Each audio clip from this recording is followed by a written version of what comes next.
प्रणाम, अभिनंदन, हार्दिक स्वागत सभी का। सबको प्रणाम करता हूँ। आज मनमोहक कृतियों का पटल, मोहन कीर्ति पटल पर जुड़े समस्त कृतिकारों का अभिनंदन है।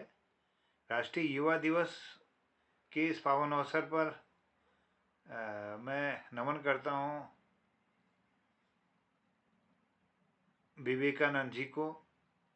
उनकी जयंती पर उन्हें नमन है, सत सत नमन है। और आज इस पटल पर डॉक्टर BS कालाकोटी जी हल्द्वानी से और डॉक्टर निर्मल जी अल्मोड़ा से, आदरणीय हमारे दिनेश पांडे जी अल्मोड़ा से, आदरणीय कृपाल शीला जी बासोड भिकियासण से और आदरणीय विवेक शर्मा जी इलाहाबाद से इस कार्यक्रम में जुड़े हैं। बहुत अभिनंदन, स्वागत। और लोग भी जुड़ते रहेंगे। आइए, इस कार्यक्रम को आज यह हिंदी का छठा दिवस है, 1581वां कार्यक्रम, 5वें वर्ष की 171वीं शाम है। और इसके संचालन के लिए मैं निवेदन के साथ आमंत्रित करता हूं आदरणीय कृपाल सिंह शीला जी बासुड़ भिकियासण से अपना आशीर्वाद इस पटल को दे रहे हैं। तो धन्यवाद करता हूं उनके जुड़ने के लिए और उनको आमंत्रित करता हूं कि आज के इस कार्यक्रम का संचालन कर कृतार्थ करेंगे। बहुत बहुत अभिनंदन, स्वागत। जय। नमस्कार सभी को और सभी का स्वागत है इस पटल पर। और जैसा कि आदरणीय मोहन चंद जोशी जी जो पटल के हमारे संचालक हैं, उनके द्वारा बता दिया गया है कि आज हमारा ये हिंदी का छठा दिवस है और 1581वां कार्यक्रम है ये, और 5वें वर्ष का 171वीं शाम आज है। तो आप सभी का इस पटल पर स्वागत है। और निश्चित रूप से आज भी हम इस पटल के माध्यम से बहुत कुछ अच्छी रचनाएं हम सब सुनेंगे। तो आज हमारे बीच में वरिष्ठ रचनाकारों में आदरणीय डॉक्टर BS कालाकोटी जी हमारे बीच उपस्थित हैं। तो हम उनसे ही इस कार्यक्रम को आगे बढ़ाते हैं। डॉक्टर BS कालाकोटी जी, स्वागत के साथ। धन्यवाद कृपाल सिंह शीला जी, बहुत बहुत धन्यवाद। और हमारे आदरणीय मोहन जोशी जी, डॉक्टर निर्मल पंत जी, दिनेश पांडे जी, विवेक शर्मा जी, सब नमन करते हुए तो ये हिंदी का छठा दिन। कल दीपा बहन जी कह रही थी कि जब साथ न दे कोई श्री कृष्ण जपा करना। अब हमारे पास ऑप्शन भी कहाँ है, वही जपना है हमको बुढ़ापे में। और बुजुर्गों की क्या हालत हो गई अपने देश में तो है ही है, उसमें उत्तराखंड में और विकट है। उत्तराखंड में भी कुमाऊं में ज्यादा विकट है, ऐसा मेरा पर्सनल ऑब्जर्वेशन है। तो आप बुजुर्गों की क्या हालत है उस पर मैं एक आपको रचना छोटी सी बनाई है, संक्षेप में बनाई है कि उसी से ज्यादा कहेंगे तो फिर बहुत पहलू टच करने पड़ते हैं, छोटा जिससे आप गागर में सागर। बुजुर्गों की हालत, सोने आंगन खामोश दहलीज, सोने आंगन खामोश दहलीज, दरवाजों पर टिके हैं बूढ़े कंधे, दरवाजों पर टिके हैं बूढ़े कंधे, बच्चे पोते पोतियां हैं व्यस्त, सबके अपने धंधे, सब मोबाइल में व्यस्त हैं, कोई नौकरी में, सबके अपने धंधे, अपने सपने गिरवी रख क्यों, आज याद आ रहा है बुढ़ापे में, अपने गिरवी रख क्यों पढ़ाया लिखाया, कुदरत का ऐसा जादू सबने ठेंगा दिखाया, सबने ठेंगा दिखाया, कोई मजबूरी में गया कोई देखा देखी में, कोई मजबूरी में गया कोई देखा देखी में, सबका बदला है मिजाज, कुछ अफसर शाही में कुछ शेखी में, कुछ शेखी भी बखाड़ते हैं हम दाजू भी आगे डॉक्टर तिलकराज जोशी जी को भी। तो बुजुर्गों की हालत पर मैं कविता सुना रहा हूँ डॉक्टर तिलकराज जोशी जी। बुजुर्ग अकेले हैं, खामोशी उनके कमरों में पलती है, छटपटा दिन ज्यों तो निकल ही जाता है, मुश्किल जब शाम ढलती है। तो रात का उनका कोई वारिस नहीं है, मुश्किल जब शाम ढलती है, अस्पताल दिखाने वाला कोई नहीं, बोलने वाला कोई नहीं, चूल्हा जलाने वाला कोई नहीं। बाप आईसीयू में श्वास गिन रहा है, बाप आईसीयू में श्वास गिन रहा है, बेटा गूगल में मस्त हो रहा है।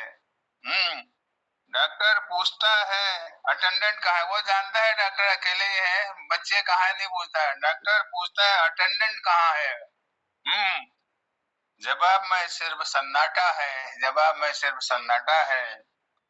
हद तो तब हो जाती है, हद तो तब हो जाती है जब आखिरी समय में भी बच्चों के पास समय नहीं। पंडित जी सदगति कर देना, पैसों की फिक्र नहीं। वही टेलीफोन में पंडित जी भी खुश, पंडित जी भी खुश, इतने डॉलर भेज देना, अमुक नंबर बोल दे, इतने डॉलर भेज देना। कर्मकांड का विधान ऑनलाइन में देख लेना, कर्मकांड का विधान ऑनलाइन में देख लेना। ऑनलाइन की फैसिलिटी आजकल क्रियाशालाओं में, हल्द्वानी में विशेषकर। पर सच यह है, बोझ हुए नहीं, बोझ हमारी बेरुखी, बोझ हुए नहीं, बोझ हमारी बेरुखी। जहां नहीं बसे दुखी वहां, जहां नहीं, जिनके नहीं है वो वैसे दुखी हैं, वो ऐसे दुखी, जिनके नहीं वो ऐसे दुखी, जहां है वो ऐसे दुखी। कुल मिलाकर जग है समदुखी, जग है समदुखी। समय का आभूषण सबको लग गया है, समय ऐसा है, देखे समय का आभूषण सबको लग गया है। समझो जमाना बदल गया है, समझो जमाना बदल गया है। धन्यवाद। बहुत सुंदर, बहुत सुंदर, बहुत सुंदर रचना और समसामयिक जो वर्तमान में हो रहा है उस पर आपने अपनी कलम चलाई है। और वास्तव में आज हम देख रहे हैं कि एक समय वो था जब एक छोटे से मकान में 10-10, 12-12 बच्चे से लेके दादा दादी तक, अम्मा बुबू और ईजा बौजी, पूरा 10-12 लोगों का परिवार रहा करता था। आज हमारे पास 10-10, 12-12 कमरे जरूर हैं, लेकिन रहने वाले एक-एक लोग हैं। और ये सब हम जो है राम भरोसे चल रहे हैं, किसके साथ क्या हो जाए, क्योंकि संयुक्त परिवार में यही होता था कि दुख भी होते थे, सुख भी होते थे। तो किसी के साथ दुख, कभी ऐसी स्थिति आ जाए तो क्या होगा कोई कह नहीं सकता।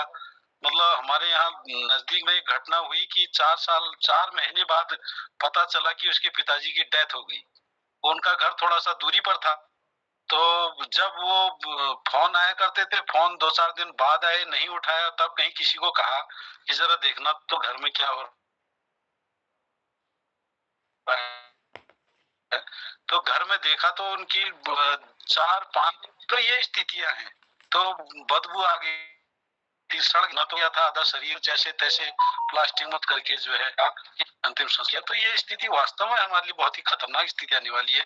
तो हम सिर्फ पैसे के पीछे भागने लग गए हैं, यहाँ से अमेरिका जा रहे हैं, इधर जा रहे हैं, उधर जा रहे हैं। तो हम क्या अपनी लोकेलिटी में ऐसा रोजगार नहीं कर सकते? सारे ऐसे मुद्दे हैं, अपने प्रदेश में कर ले, थोड़ा सा नजदीक ले। अब इतनी दूर से कैसे संभव है?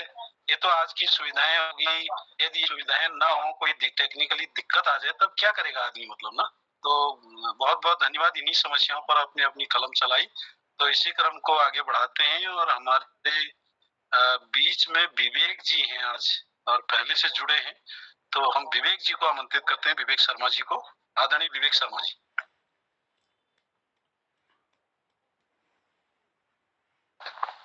सभी वरिष्ठ कवियों को मेरा प्रणाम। उन्हें आप लोगों के समक्ष अपनी कविता प्रस्तुत करने जा रहा हूँ।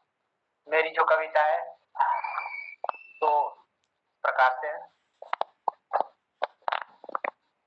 बनना है मजबूर, मतलब मैं कविता बार बार सुनाता रहता हूँ, तो आज मैं वही कविता सुनाऊंगा, ज्यादातर सुनाता रहता हूँ। तो मेरी कविता कुछ इस प्रकार से है। बनना है मजबूत तुझे रूठे जहां के वास्ते, बनना है मजबूत तुझे रूठे जहां के वास्ते, तोड़ दे सारी बेड़ियां जो बंधी है रास्ते, तोड़ दे सारी बेड़ियां जो बंधी है रास्ते।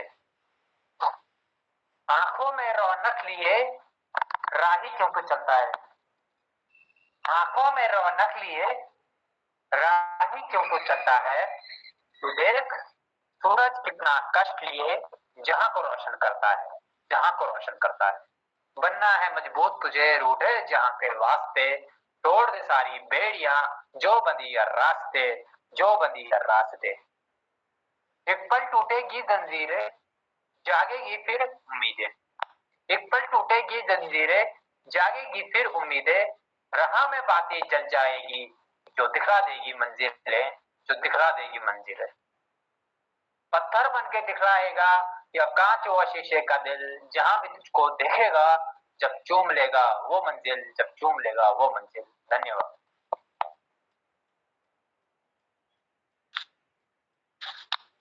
उत्तर सुंदर आदरणीय विवेक जी। बनना है मजबूत तुझे रूठे जहां के वास्ते, तोड़ दे सारी भेड़ियां जो बंधे रास्ते। बहुत सुंदर रचना आपने इस पटल पर प्रस्तुत की, बहुत बहुत धन्यवाद, आभार आपका। और इसी क्रम को आगे बढ़ाते हैं। हमारे बीच में हमारे वरिष्ठ कवि डॉक्टर तिलकराज जोशी जी हमारे बीच जुड़े हैं और स्वागत के साथ मैं सादर आमंत्रण करता हूं सुंदर सी प्रस्तुति के लिए डॉक्टर तिलकराज जोशी जी। धन्यवाद शीला जी। पटल में उपस्थित सभी विद्वत समाज को हमारा आदर प्रणाम।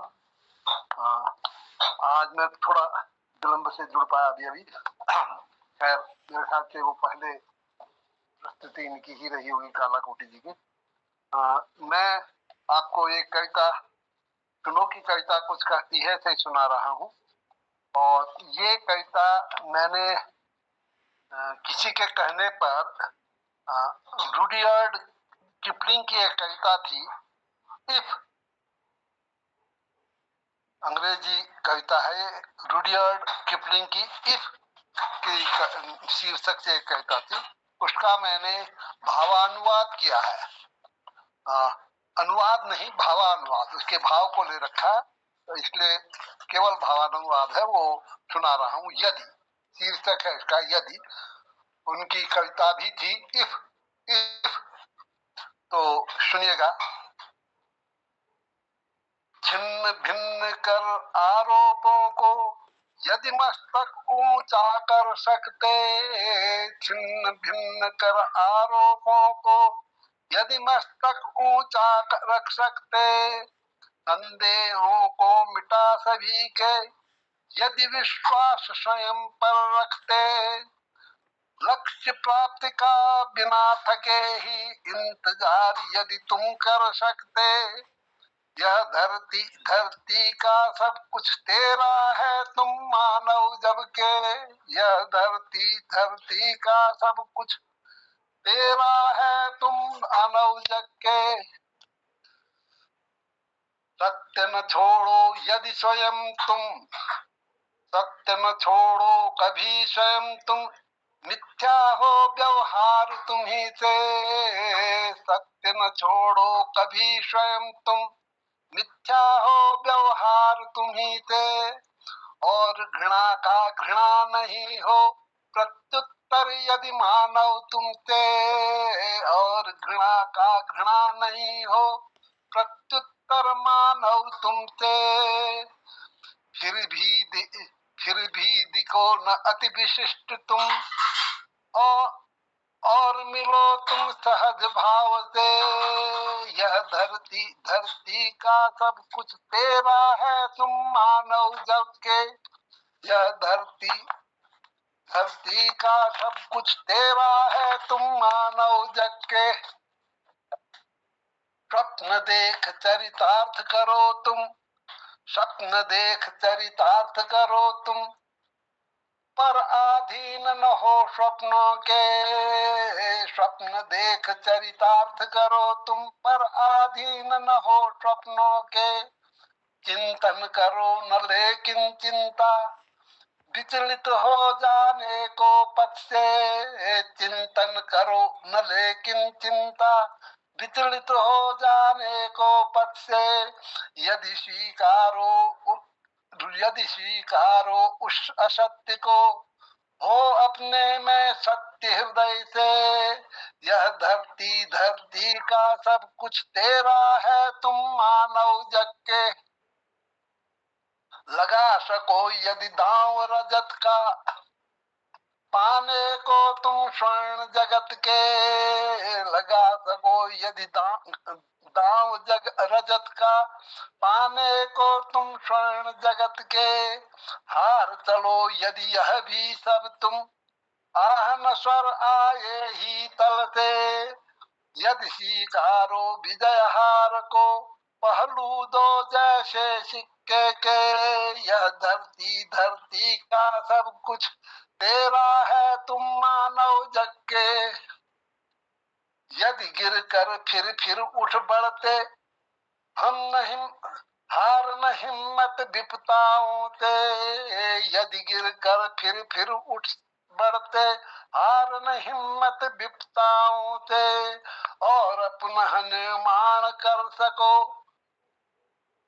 भवन भवन नया तुम खंडहरों से, तरह वेदिका गान हृदय में उठा करे यदि जर जर तन से, तरह वेदिका गान हृदय में उठा करे यदि जर जर तन से, यह धरती धरती का सब कुछ तेरा है तुम मानव जग के, विचलित कभी न होते हो यदि राग देश से मित्र जनों के, विचलित कभी न होते हो यदि राग देश से मित्र जनों के, और सहज व्यवहार कर सको राजा हो या रंक सभी से, और सहज व्यवहार कर सको राजा हो या रंक सभी से, दुर्दिन को तुम भूल सहज ही जोड़ सको यदि सुख भर पल से, दुर्दिन को तुम भूल सहज ही जोड़ सको यदि सुख हर पल से, यह धरती धरती का सब कुछ तेरा है तुम मानव जब के, यह धरती धरती का सब कुछ तेरा है तुम मानव जग के। तो इस तरह से ये रुडयार्ड किपलिंग की कविता का भावानुवाद है। उनकी कविता का शीर्षक था इफ, और लगभग यही भावनाएं उन्होंने व्यक्त की थी, उसको मैंने उसका भावानुवाद किया है।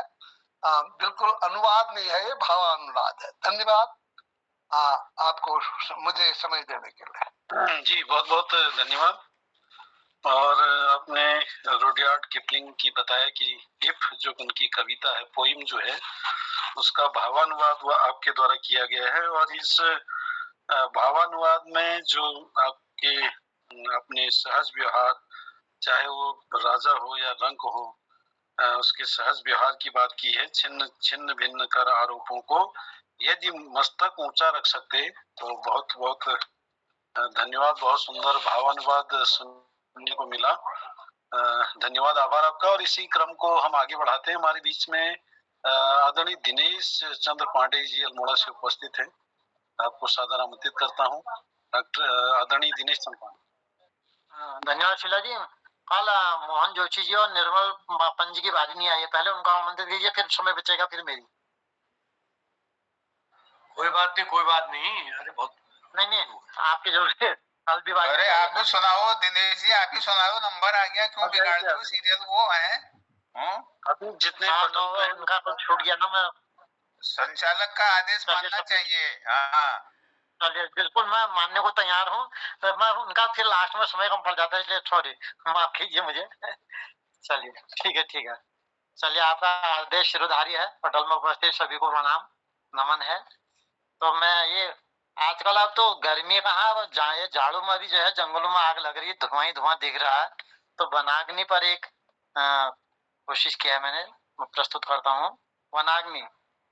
जब जब वनों में अग्नि ज्वाला उठती है, अनगिनत जीवों की आहुति चढ़ती। जब जब वनों में अग्नि ज्वाला उठती, अनगिनत जीवों की आहुति चढ़ती। जीवन बचाने वन्य जीव वन को छोड़ शरण ढूंढते। जीवन बचाने वन्य जीव वन को छोड़ शरण ढूंढते। कुछ अग्नि ज्वाला से बच जाते, असंख्य प्राणी विलुप्त हो जाते। कुछ अग्नि ज्वाला से बच जाते, असंख्य प्राणी विलुप्त हो जाते।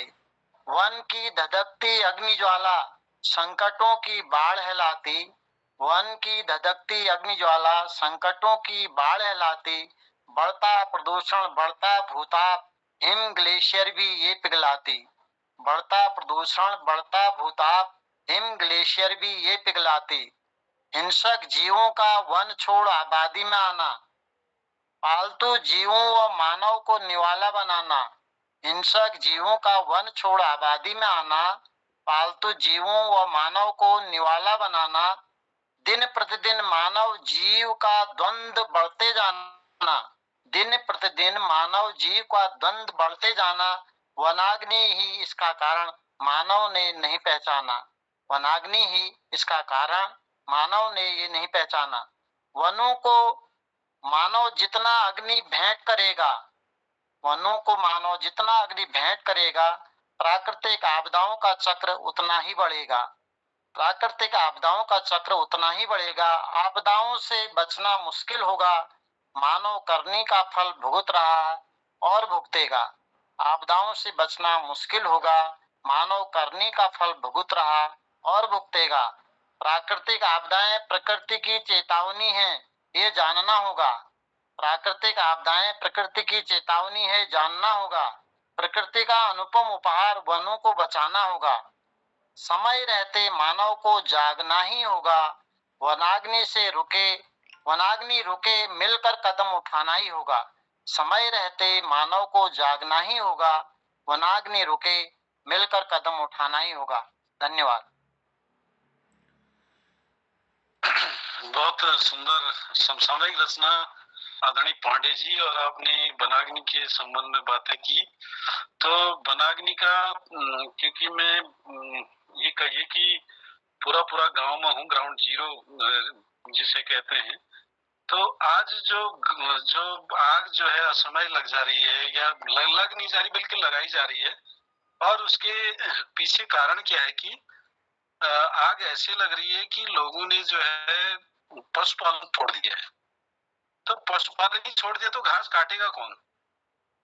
तो घास वैसी ही रह रही है, और वो घास जो है जब हरियाली का मौसम होता है तभी अच्छी लगती है। आजकल वो घास ऐसे लगती है, ऐसे खटकती है, तो लोग जो है खुद आग लगा दे रहे हैं। सारा जंगल का जंगल वैसी है, और जानवर छिपे रहते हैं, ये सब वो पूरा अलग दे रहता है। और गर्मी के दिनों में मतलब आग ने गांव के बगल तक, यानी कि घर तक भी आग आ जाती है। तो लोग क्या कर रहे हैं, आजकल आग लगाते हैं ताकि गर्मी के मौसम में आग कम लगे। तो ये बहुत सारे कारण हैं, और निश्चित रूप से वन्य जीव जो है उस वनाग्नि से निश्चित रूप से गांव की ओर आ रहे हैं। और वन्य जीवों ने भी अब जो है मेहनत करना उन्होंने भी छोड़ दिया। गांव में कुत्ते वगैरह बहुत इतने ज्यादा हो गए हैं, पूछो मत। आदमी कम है, कुत्ते ज्यादा है। तो ठीक होगा, उनका 2-4 दिन में एक कुत्ते को ले जा रहे हैं आराम से, तो मेहनत उनको भी नहीं करनी पड़ी। तो ये सारे कारण हैं। तो बहुत बहुत धन्यवाद। और इसी क्रम को आगे बढ़ाते हैं। हमारे बीच में डॉक्टर निर्मल पाल जी हैं, तो मैं स्वागत के साथ सादर आमंत्रित करता हूँ डॉक्टर निर्मल पाल जी।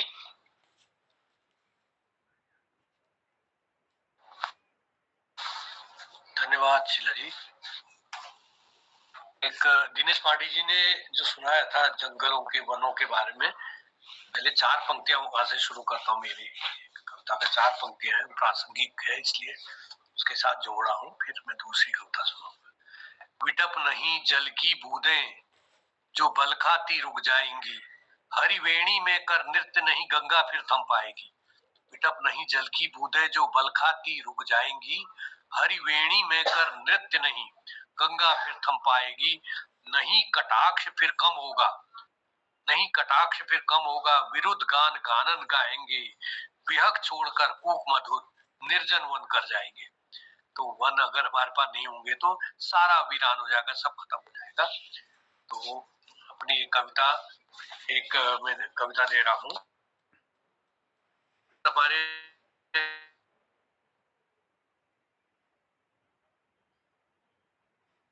माइक ऑफ हो गया अपन जी। ये प्रातिनिधिक वीणा जो सांसारिक वेदना है उसका प्रातिनिधिक स्वर मैं कविता के माध्यम से दे रहा हूँ। मुखर होता वेदना स्वर, प्रखर होता दैन्य का ज्वर, मुखर होता वेदना स्वर, प्रखर होता दैन्य का ज्वर। दुख चिरंतन रूप विविधा, सुख पलों का क्षणिक सुविधा। दुख, हमें दुख बहुत ज्यादा है, सुख के मतलब सुख के क्षण दो चार, दुख के कल्प अपार। दुख चिरंतन रूप विविधा, सुख पका क्षणिक सुविधा। आज सोई चेतना भी शूल का उपधान धर सर। उपधान माने तकिया, अब चेतना भी कांटे की तकिया में ही नींद आने लगी उसे। आज सोई चेतना भी शूल का उपधान धर सर, मुखर होता वेदना स्वर, प्रखर होता दैन्य का ज्वर। तृषा भी सुरसा बनी है, हमारी क्या स्थिति है?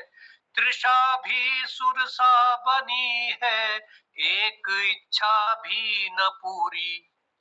लक्ष्य की हाथों से प्रतिपल बढ़ रही है एक दूरी। तृषा भी सुरसा बनी है, एक इच्छा भी न पूरी। लक्ष्य की हाथों से प्रतिबल बढ़ रही है एक दूरी। स्वप्न में मिल गया ईप्सित, स्वप्न में मिल गया ईप्सित, भोर में निकला फिसल कर। मुखर होता वेदना स्वर, प्रखर होता दैन्य का ज्वर। अब हमारी स्थिति एक बच्चे की तरह है। बच्चा तो हम कहते हैं बच्चे हैं, हम भी बच्चे हैं, हम भी संसार में सब कुछ जानते हुए भट्ट वो अनजान से हैं और उसी राह में चल रहे हैं जो कि हम जानते हैं कि ये सही नहीं है। तो कैसा ये वो है, तो देखिए उसकी तुलना। भ्रांत पथ पर हठी शिशु मन, मन हमारा बच्चे की तरह है। भ्रांत पथ पर हठी शिशु मन, फूल का जो है निमंत्रण। भ्रांत पथ पर हठी शिशु मन, फूल का जो है निमंत्रण। क्या मिला इस अकिंचन को, कंटकों का बस आलिंगन। क्या मिला इस अकिंचन को, कंटकों का बस आलिंगन। विकल प्राणों को अधिक ही, विकल प्राणों को अधिक ही करे आहत काम केशर। विकल प्राणों को अधिक ही करे आहत काम केशर। मुखर होता वेदना स्वर, प्रखर होता दैन्य का ज्वर। मेघ सारोने को मचले, दुख सघन मेरा व्यथित मन। डॉक्टर साहब को समर्पित। मेघ सारोने को मचले, दुख सघन मेरा व्यथित मन। इतनी पीड़ा है कि बरस जाने को तैयार है, लेकिन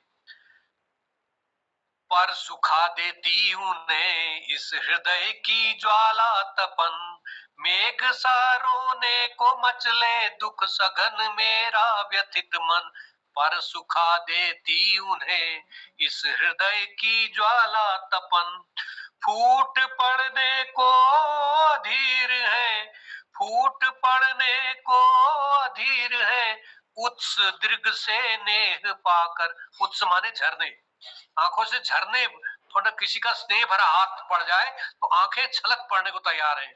मेघ सारोने को मचले, दुख सघन मेरा व्यथित मन, पर सुखा देती उन्हें इस हृदय की ज्वाला तपन।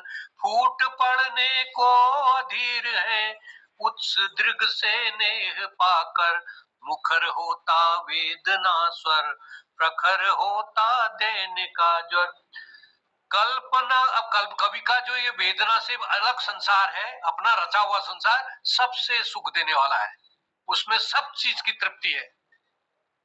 तो कल्पना का उड्डयन है, नेत्र में तिरता गगन है।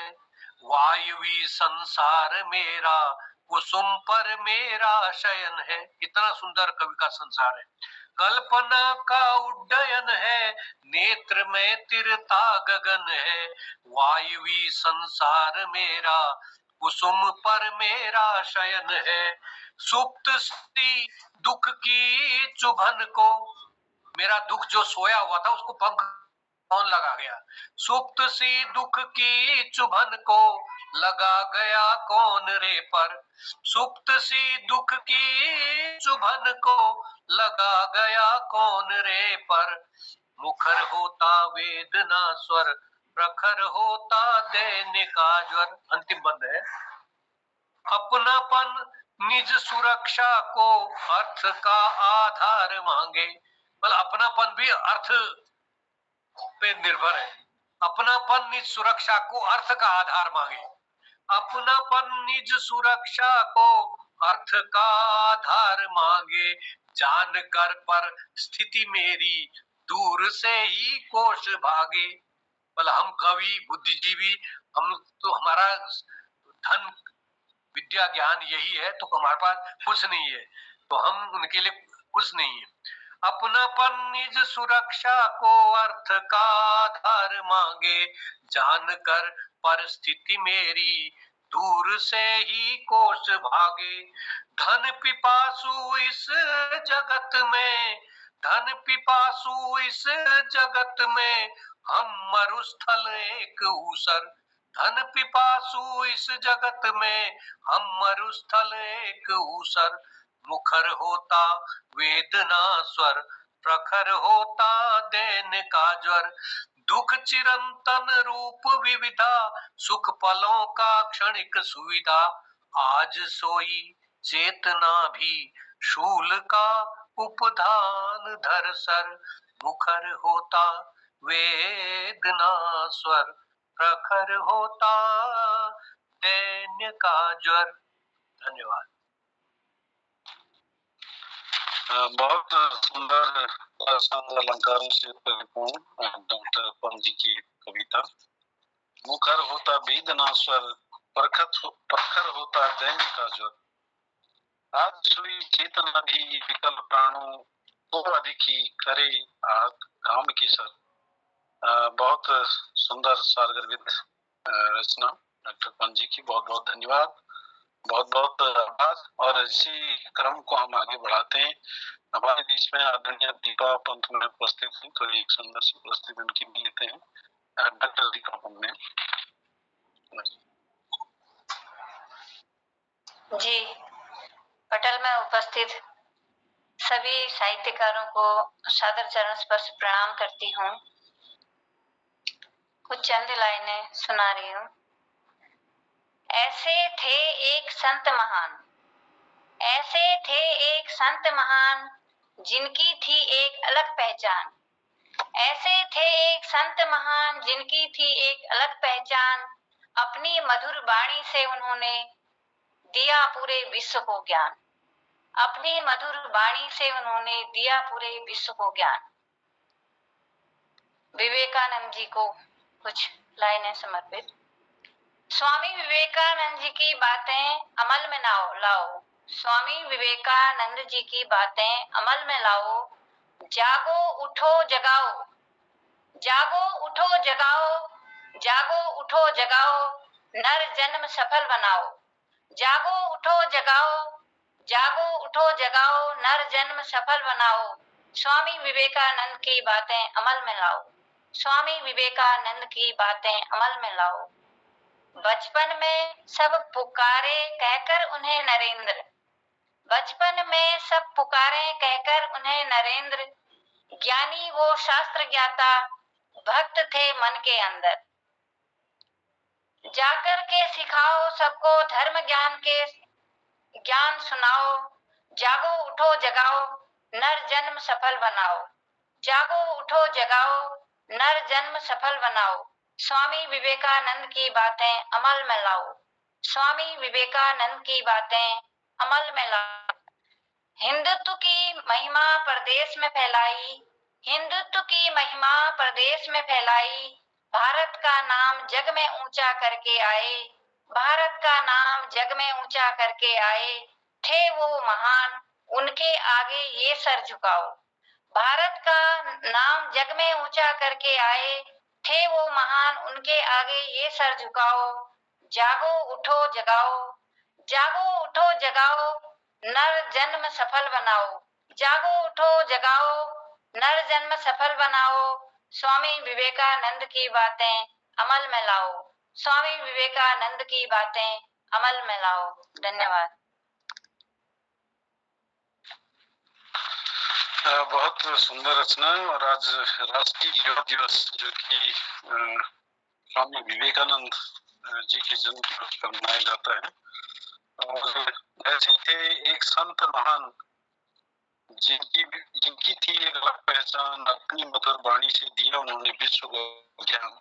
और एक छोटा सा जीवन जिए जो है स्वामी विवेकानंद जी, लेकिन उन्होंने एक छोटे से जीवन में जो लोग 80-100 वर्ष जीते हैं उनके आधे जीवन में उन्होंने विश्व को एक ज्ञान, एक रास्ता, एक सही दिशा दिखाने का काम किया।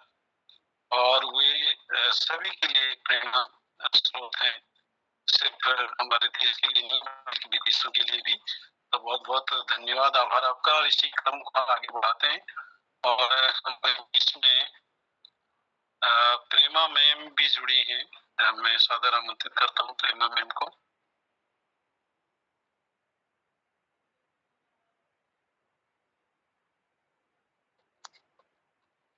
नमस्कार। पटल पर जुड़े सभी वरिष्ठ साहित्यकारों को मेरा नमन। आज हमारे जो कत्यूर घाटी है, यहाँ के जो आराध्य देव हैं माँ पार्वती, शिव शंकर, बैजनाथ धाम यहाँ का फेमस है, जो कि कत्यूरी राजाओं का बनाया हुआ यहाँ मंदिर समूह भी है। तो इस पे एक कविता मैंने लिखी थी, आज मैं ये आपके सम्मुख रखना चाहती हूँ। उत्तराखंड की गोद में हिम शिखरों के पास माँ पार्वती का धाम है, मन को मिले विश्वास। माँ पार्वती का धाम है, मन को मिले विश्वास। कत्यूरी राजों ने रचा दिखा पावक पराक्रम जोश, हर पत्थर में गूंजता शक्ति का उद्घोष। नागर शैली में बना शिल्प कला अनुपम, पत्थर की नक्काशी भी बोले हर बम बम।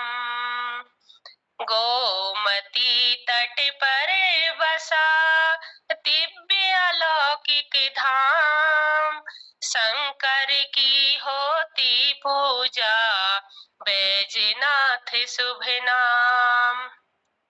पार्वती गणेश संग कार्तिकेय का वास, हर मूरत में दिखती है प्रभु कृपा की आस।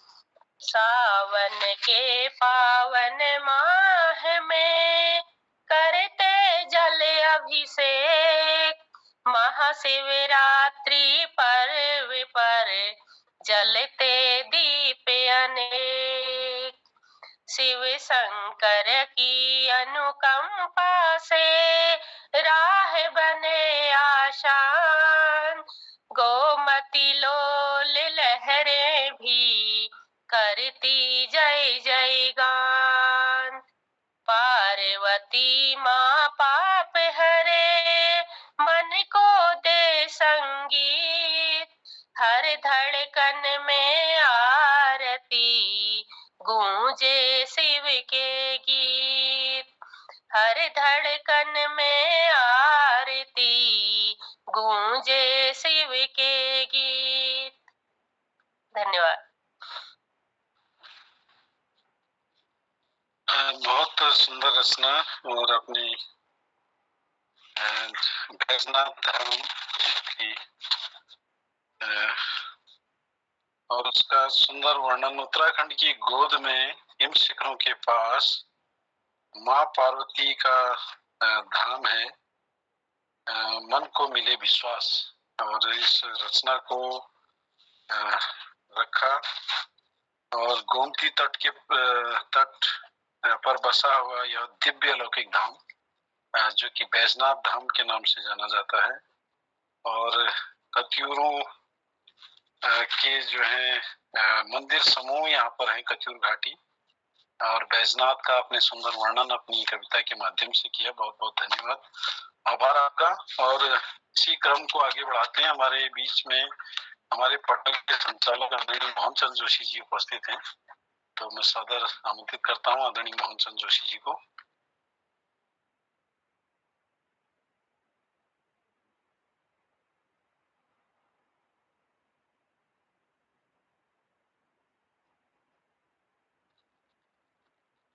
आदरणीय मोहन चंद्र जोशी जी,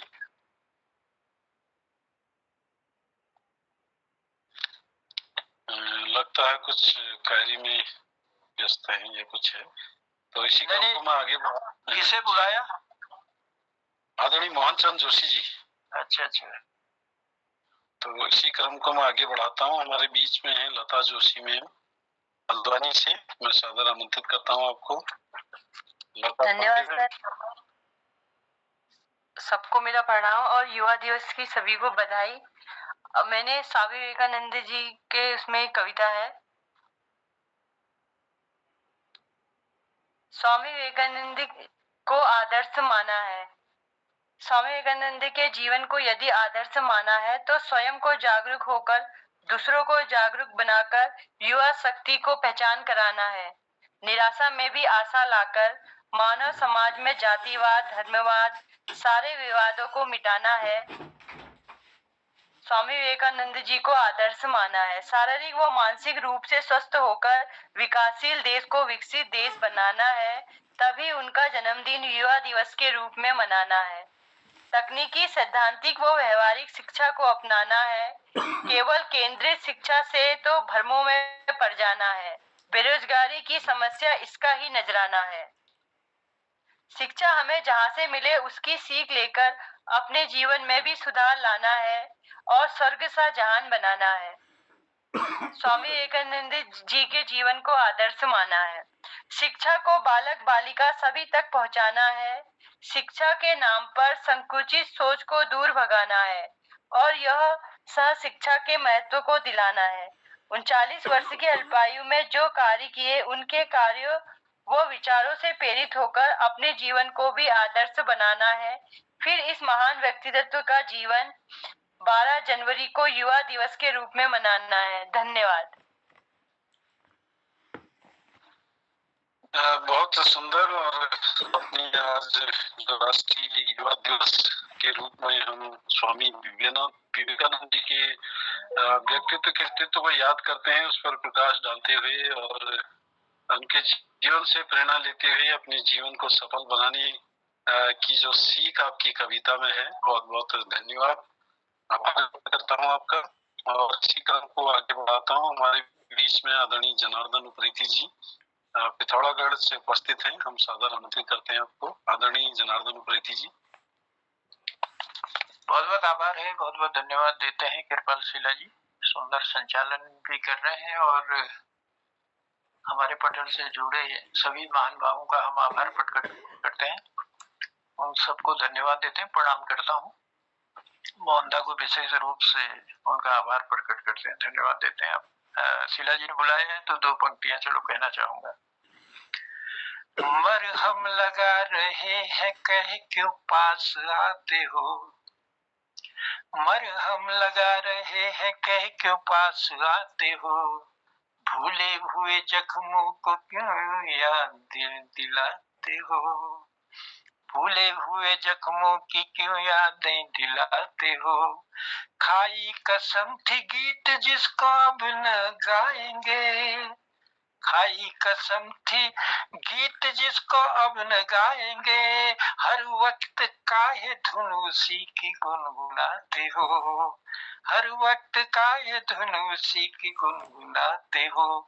चाहत का गला कब के हमने घोट दिया था, चाहत का गला कब के हमने घोट दिया था, हम चाहते तुम्हें है कह क्यों दिल जलाते हो, हम चाहते तुम्हें क्यों कह के दिल जलाते हो। अब आ गई है नींद तो सोने भी दीजिए, अब आ गई है नींद तो सोने भी दीजिए, सोए हुए अरमान फिर से क्यों जगाते हो, सोए हुए अरमान फिर से क्यों जगाते हो। दुख में भी हमने हंस के जीना सीख लिया था, दुख में भी हमने हंस के जीना सीख लिया था, हंसते हुए चंदा को काहे फिर रुलाते हो, हंसते हुए चंदा को काहे फिर रुलाते हो। अब महाराज एक ढलती उम्र का एक साया है, ढलती उम्र में एक सपना आया और उस सपने में क्या क्या मैंने देखा वो आप तक पहुंचाता हूँ। पता नहीं कौन थी, मेरी कविता का शीर्षक है पता नहीं कौन थी। और सबसे पहले तो उस सार्थक जिंदगी को प्रणाम करता हूँ जिन्होंने 40 साल की सार्थक जिंदगी में बहुत कुछ हमको दिया और अपनी जिंदगी सार्थक बना के चले गए। तो विवेकानंद जी को हम याद करते हैं। और वैसे भी कहा है कि इंसान की जिंदगी 40 साल ही भगवान ने दी थी, लेकिन हुआ क्या कि उसके पास 160 साल बच गए थे।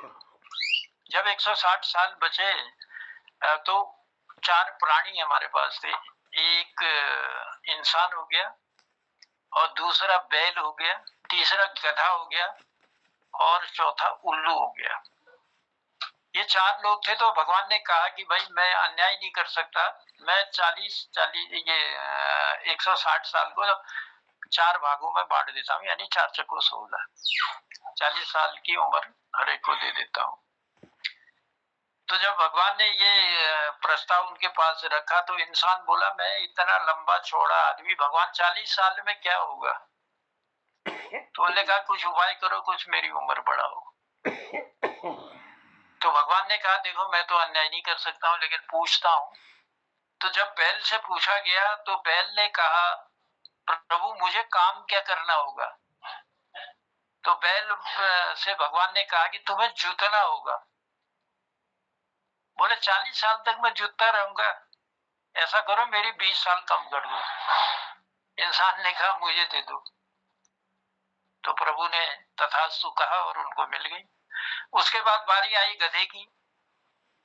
गधे ने भी कहा मुझे प्रभु करना क्या होगा। उसने कहा तुम्हें बोझा ढोना है। बोला 40 साल तक प्रभु मैं भी नहीं ढोऊंगा, माफ करना 20 साल कम कर दो। 20 साल कम कर दी। तो इंसान ने कहा मुझे दे दो प्रभु। तो उन्हें तथास्तु कहा और इंसान को दे दी। उसके बाद बारी आई आपके उल्लू की। तो उल्लू छोटा सा प्राणी था। उसने कहा प्रभु मुझे क्या करना होगा। तो उन्होंने कहा तुझे दूसरे की याद में जिंदा रहना हो। तो उन्होंने कहा मुझे भी नहीं चाहिए ऐसी जिंदगी, आप ऐसा करो मेरे भी 20 कम कर दो। तो इंसान ने ली 100 साल की जिंदगी बना दी अपनी। अब हालांकि आज औसतन 60 साल की जिंदगी है, लेकिन 100 साल की जब जिंदगी बनाई तो हुआ क्या देखिए। 40 साल की सार्थक जिंदगी विवेकानंद जी की थी। अगर 40 साल ही इंसान के जो प्रभु ने दिए थे उसी में मगन रहता, उसी में खुश रहता, तो 40 साल तक अपना जो कुछ भी करना था सार्थक जिंदगी जीता और चला जाता। लेकिन क्योंकि उधार की जिंदगी उसके पास थी, 20 साल बैल के थे, यानी कि जब 40 साल के बाद जब उसकी 40 साल में शादी आदि होती है, फिर बाल बच्चे हो जाते हैं, तो बैल की तरह जुटता है। इनका परिवार पालना है, बच्चों को पढ़ाना है, लिखाना है, कई तरह की तकलीफें हैं, तो उसमें रह जाता है। 20 साल वो जिया वो। और जब गधे की उम्र आई 20 साल का, यानी कि 60 साल के बाद, तो 60 साल के बाद जब बुढ़ा हो जाता है आदमी, तो उसके बाद बहू ये बोला पोते, उन्होंने कहा बुबू घोड़ा बनो। और बहू ने कहा जाओ बाजार से सामान लाना है, सब्जी लानी है, साग लाना है, तो वो गधे की तरह पिल गए। और उसके बाद जब उल्लू की जिंदगी आई, यानी जो 20 साल वो बचे थे उल्लू के, तो ना आंख है ना कान है न सुनता है, तो दूसरे के ऊपर निर्भर हो जाता है। तो वो उल्लू की जिंदगी में चले गए। इसलिए वो 100 साल की उम्र बड़ी खतरनाक रही। अगर 40 साल रहने देता तो हम भी सुखी रहते, लेकिन हमारे पूर्वजों की गलती का परिणाम हम भी भुगत रहे हैं। वो जो 100 साल की जिंदगी है उसमें रह गए हैं, क्योंकि समय बहुत हो चुका है। कहना तो बहुत कुछ चाहता था, सुनाना भी चाहता था, कल सुना लेंगे, कोई दिक्कत नहीं। लेकिन प्रणाम करता हूँ, धन्यवाद देता हूँ, और मुझे बुलाने के लिए हमारे कृपाल शीला जी का आभार है। सभी कीर्तिकारों को प्रणाम करते हुए अपनी वाणी को विराम देता हूँ। जी बहुत बहुत धन्यवाद। और अपनी अपनी एक सुंदर रचना के साथ और एक जीवन की हकीकत और उसको जो है सबके सम्मुख रखा। बहुत वास्तव में प्रेरणीय बात है कि होता यही है जिंदगी का जो असल वो है कि आदमी 30-40 साल तक ही जो करना होता है उसे वो कर चुका होता है। उसके बाद तो वो विवश ही होता है हर चीज में, वो सा समय नहीं दे पाता है। कई बातें होती हैं, तो जिंदगियों के वो जो 20-20 साल लिए हैं उसी अनुसार आदमी ढलता चला जाता है। तो बहुत बहुत धन्यवाद, आभार आपका। और इसी क्रम को हम आगे बढ़ाते हैं। ललित तिवारी जी हमारे बीच जालंधर से, तो एक छोटी सी रचना उनकी भी ले लेते हैं। ललित तिवारी जी। नमस्कार, मंच उपस्थित शब्दों में प्रणाम। आज युवा दिवस की सबको हार्दिक बधाई। तो आज स्वामी विवेकानंद के जीवन पर थोड़ा प्रकाश डालते हुए कुछ लाइनें लिखी हुई थी। कलकत्ता की वीर भूमि पर जन्म दिया प्रकाश, नरेंद्र से विवेक तक बना युगों का आकाश। बाल्यकाल में प्रश्न थे सत्य खोज की धार, ईश्वर क्या है कौन है मन में उठे विचार। पिता से तर्क प्रखर, पिता से पाया तर्क प्रखर, माता से श्रद्धा दीप, वीणा स्वर की साधना। चरणों में शंका सब गली जाए, साक्षात करुणा देख कर आत्मा मुस्काए। गुरु बोले सेवा ही शिव, मानव ही भगवान, यही मंत्र बन गया आगे जीवन का विधान। सन्यास लिया केस ओढ़ा त्याग बना सिंगार, पद पद भिक्षा पद पद पीड़ा भारत का अवतार। देखे दुखी दरिद्र जन सूखा तन सूखी आंख, रो उठा योगी भीतर से जागी करुणा साख। कहे न धर्म ग्रंथों में, न केवल ध्यान में, ईश्वर मिले भूखे में नंगों के सम्मान में। चल पड़े विश्व पथ पर वे लेकर भारत गान, सिंह समान गर्जित हुई वाणी उनकी महान। शिकागो की महासभा इतिहास बनी क्षण, भाइयों बहनों शब्द से जीता जग का मन। पूर्व का संदेश दिया वेदांत का उजास, पश्चिम झुका चरणों में भारत का विकास। नाशक्ति व बल शिक्षा का संधान, उठो यही मंत्र उनका निर्भय हो इंसान। कहे न निंदक बनो कभी, बनो कर्म का दीप, स्वयं उठो जग को उठाओ यही साधना रीत। राम कृष्ण मिशन रचा सेवा का विस्तार, ज्ञान और कर्म एक हुए बना नया संसार। अल्प आयु में देह छोटी पर अमर उपदेश, आज भी जागे युवाओं को वही ज्वलंत संदेश। जीवन जीवन कम पर कार्य अनंत, विचार अति महान, विवेकानंद तू भारत का सत सत स्वाभिमान, सत सत स्वाभिमान। धन्यवाद। बहुत सुंदर आदरणीय ललित तिवारी जी अपनी समसामयिक रचना की रचना युवा दिवस के रूप में मना रहे हैं स्वामी विवेकानंद जी के जन्म दिवस को। तो उनके जीवन परिचय से लेके उनके व्यक्तित्व कृतित्व को लेकर के अपनी अपनी रचना में उनको पिरोया। बहुत सुंदर, बहुत बहुत धन्यवाद, आभार आपका। और इसी क्रम को हम आगे बढ़ाते हैं और मैं सादर आमंत्रण सौंपता हूँ आदरणीय मोहन चंद्र जोशी जी को। आदरणीय मोहन चंद्र जोशी जी। धन्यवाद आदरणीय शीला जी, बहुत बहुत आभार। सुंदर संचालन के लिए धन्यवाद। सबकी उपस्थिति को नमन करता हूँ और विवेकानंद जी को प्रणाम करता हूँ। राष्ट्रीय युवा दिवस की सबको शुभकामनाएं। और युवाओं से मेरा निवेदन है कि हमेशा विवेकानंद जी के आदर्शों पर चलें, समता के मार्ग पर, और नशे से दूर रखें अपने जीवन को, ऊर्जावान बने रहें और विद्वान बने और सत्कर्म की ओर प्रेरणा लें। तो यही सच्ची हमारे विवेकानंद जी को श्रद्धांजलि भी होगी। और चित्र नहीं बढ़ा रखे तो विवेकानंद को दिखा दियो, चित्र नहीं बढ़ा रखे ना अभी तो मेरे पास यहाँ पर नहीं है। तो चलिए, आज यह दिन उनको स्मरण करने का है। बहुत सुंदर रचनाएं हमारे इस पटल पर आज आई। अब मैं सीधे, क्योंकि समय हो गया, तो मैं डॉक्टर तिलक राज जी को आमंत्रित करता हूं कि वो अपना आशीर्वाद देंगे पटल पर, और फिर एक कालाकोटी सर एक चुटकुला जरूर सुनाएंगे। स्वागत, आभार, धन्यवाद। धन्यवाद जोशी जी और मोहन प्रति पटल में उपस्थित समस्त विद्वत समाज को हमारा सादर प्रणाम। आज राष्ट्रीय युवक दिवस है विवेकानंद जी के जन्म दिवस के उपलक्ष्य में, तो प्राय सभी ने अपनी श्रद्धांजलि उनको अर्पित की। और संचालन हमारे कृपाल भाई ने किया, जिनका संचालन उत्कृष्ट रहता है और लगभग वो कोशिश करते हैं कि पटल में जितने भी उपस्थित हैं उन सभी का नंबर आ जाए, तो बड़ा अच्छा लगता है।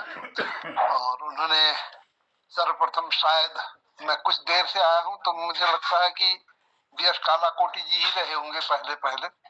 तो बीएस कालाकोटी जी को मैंने सुना, उन्होंने बुजुर्ग की हालत पर जो कविता सुनाई, बड़ी जोरदार की। वास्तव में उनका विषय आजकल जो चयन कर रहे हैं बिल्कुल समसामयिक होता है और समय के जो आवश्यकता है उस पर उन्होंने कहा। आज हालत वास्तव में ऐसी हो गई है बुजुर्गों को कि जहाँ या तो वे विदेशों में जा रहे हैं तब छूट जा रहे हैं माता पिता, या घरों में हैं तो उनकी हालत, पिता डरने लगा है अब बच्चों से। तो मैंने एक कहीं कविता लिखी थी, मैं खाली 2 लाइन सुना रहा हूँ।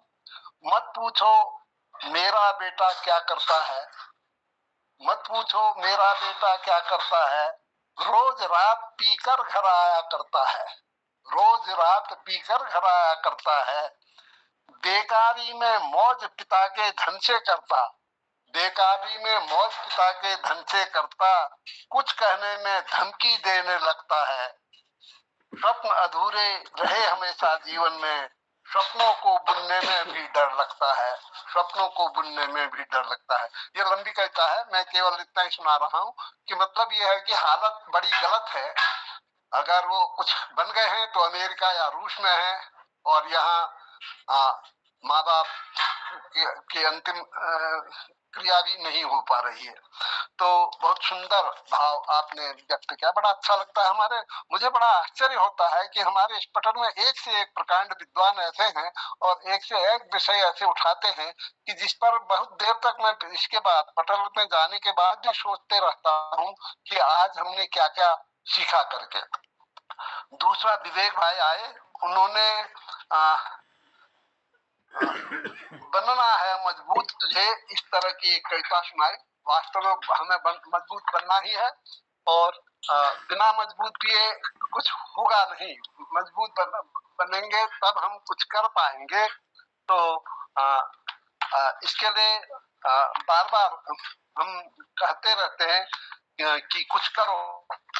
तो उनके कविता का सार यही था, है अगर सपूत तू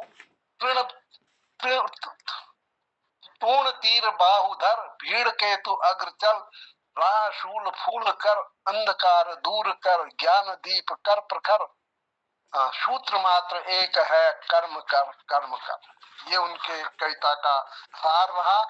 और फिर दिनेश पांडे जी आए, उन्होंने वनाग्नि की जो स्थिति है उस पर प्रकाश डाला कि वनाग्नि के कारण ही हमारे जो वन है वो नष्ट हो रहे हैं, उनके जीव नष्ट हो रहे हैं। वहाँ के जो हिंसक जंतु हैं वो तो अपना बचाव कैसे एन के प्रकार कर रहे हैं, तो जो उनका खाद्य श्रृंखला है वो खराब हो जा रही, जिसके कारण कि हम लोग हर दृष्टि से परेशान हो रहे हैं। डॉक्टर निर्मल पंत जी की तो रचनाएं बड़ी उत्कृष्ट रहती हैं। उन्होंने एक कविता सुनाई बहुत सुंदर, उसका था जिसमें उन्होंने एक बात कही थी, दो बातें कही। पहला बात तो उन्होंने कहा कि वन के ही विषय में कहा कि वन रहेंगे तो हमारा प्राकृतिक सौंदर्य और जीव की जो जीव जगत का जो वो है संबंध वो विखंडित हो जाएगा। इस पर कुछ कविता पंक्तियां सुनाई। उसके बाद आपने एक दूसरी कविता सुनाई, मुखर होना वेदना स्वर, प्रखर होना वेदना का जड़। ये मुखर होता वेदना का स्वर, प्रखर होता वेदना का जड़। इस तरह से एक कविता सुनाई जिसमें बहुत सुंदर प्रतीक लिया था आपने और बतलाया था कि जो हमारा स्वप्न है वो हमारे स्वप्न में जो हम देखते हैं वह स्वप्नवत है। क्यों, जो ही भोर होता है तो स्वप्न जैसे मिट जाता है, वैसे ही हमारी सारी आशाएं स्वप्नवत हैं और वो भ्रांत सिद्ध होती हैं। और एक बच्चे की तरह से आपने उदाहरण दिया था कि भ्रांत पथ पर हठी शिशु मन, फूल सा का जो है निमंत्रण। तो भ्रांत पथ में भटी शिशु जो है फूल को का निमंत्रण पाकर जैसे लालायित होता है, वैसे ही हम लोगों का जीवन हो गया है। तो इस तरह से उन्होंने बहुत सुंदर एक दार्शनिक कविता प्रस्तुत की। बड़ा अच्छा लगा, बड़ा सुंदर लगा। अब समय का अभाव रहता है, नहीं तो इस पर भी मैं आपको और कुछ कहता। फिर उसके बाद मेरा ही नंबर आया। मैंने इफ करके एक कविता सुनाई और इसके बाद दीपा का नंबर आया। उन्होंने विवेकानंद जी पर एक सुंदर कविता सुनाई। प्रेमा जी ने कत्यूर घाटी के इष्ट देव शिव और माँ पार्वती पर कविता सुनाई और उसका बतलाया कि ये नागर शैली पर बना हुआ है और अनुपम शिल्प यहाँ पर है। वैद्यनाथ में शिव जी का धाम है और गणेश और कार्तिक की मूर्तियां भी वहाँ पर हैं। उनका आशीर्वाद भी इस इलाके को मिलता है। लता जी ने भी विवेकानंद जी की शिक्षा पर प्रकाश डाला और जनार्दन जी ने दुख में जीना सीख लिया था, हंसते हुए को क्यों रुलाते हो, इस तरह से एक कविता सुनाई। उसके बाद आपने एक सुंदर कहानी सुनाई कि मनुष्य का जीवन जो असली जीवन है 40 साल का है, शेष सुधार के जीवन है। बहुत बढ़िया लगा। ये कहानी मैंने बचपन में खूब सुनी है कि शेष कहानी जो जीवन है वो जानवरों से ली है और उसी जानवर के जीवन को वह जीता है, बैल के जीवन को, गधे के जीवन को और उल्लू के जीवन को। बड़ी सुंदर ये प्रतीकात्मक कहानी है। उसके बाद ललित तिवारी जी आए, उन्होंने विवेकानंद पर एक सुंदर कविता सुनाई और मोहन जोशी जी ने भी विवेकानंद जी के कृतित्व पर प्रकाश डालने की कोशिश की, हल्के में संक्षेप में। और इस तरह से आज का जो हमारा पटल रहा मुख्यतः राष्ट्रीय युवा दिवस के पर स्वामी विवेकानंद जी पर केंद्रित रहा और कृपाल जी का संचालन अद्भुत और अनुपम रहा। तो मैं फिर से एक बार आह्लादित और प्रसन्न हूँ कि हमारे पटल पर इतने विद्वान और इतने समर्थ लोग हैं कि अगर उस पर टिप्पणी करने के लिए मुझे कहते हैं, मुझे संक्षेप में कहने में बड़ा मुश्किल हो जाता है, क्योंकि इतने अच्छे अच्छे वो आते हैं। तो फिर भी अपनी ओर से जो कुछ मैंने कहा उसमें आप उसे 10 गुना और मानिएगा। धन्यवाद। क्या बात है, बहुत सुंदर आदरणीय, धन्यवाद, बहुत आभार सुंदर समीक्षा के लिए। आइए अब हम चुटकुला सुनते हैं डॉक्टर BS कालाकोटी जी से। स्वागत है। धन्यवाद मोहन जोशी जी। पटल पर सबको नमन फिर से। एक टीचर अध्यापक जी थे, उन्होंने क्लास में बच्चों से पूछा, बच्चों राम जो है वनवास कितने बजे निकले थे? तो उनमें से एक बच्चा खड़ा होके बोला, सर 9:15 बजे। तो टीचर बोले, वो कैसे 9:15 बजे कैसे? सर ये कलयुग है, उल्टा पढ़िए, वनवास को पढ़िए 9:15। टीचर तब से बेहोश है और वनवास चले गए। कलयुग में उल्टा पढ़िए, वनवास को 9:15। क्या बात है, क्या बात है, बहुत सुंदर। बहुत बढ़िया, बहुत सुंदर। 9:15। चलिए, धन्यवाद आदरणीय कालाकोटी जी, और सुंदर संचालन के लिए हमारे आदरणीय कृपाल शीला जी का बहुत आभार। समीक्षा के लिए डॉक्टर तिलक राज जी का बहुत आभार, और दीदी चंपा जी का भी बहुत आभार, उनके साथ जुड़ी रही हैं, और डॉक्टर निर्मल जी का आभार, लता पंत जी का बहुत बहुत आभार, आदरणीय ललित तिवारी जी का क्षमा करेंगे, और हमारे जनार्दन उप्रेती जनुदाजू का बहुत आभार, धन्यवाद, और दिनेश पांडे जी का बहुत आभार, प्रेमा भट्ट जी का आभार, वो जुड़ी आज इस पटल पर, और सभी लोगों को धन्यवाद करता हूँ, कहता हूँ शुभ रात्रि, जय हिंद, जय उत्तराखंड। कल के भाग में आप सबकी प्रतीक्षा रहेगी। शुभ रात्रि। शुभ रात्रि, प्रणाम, जय हिंद, जय हिंदी, प्रणाम सबको।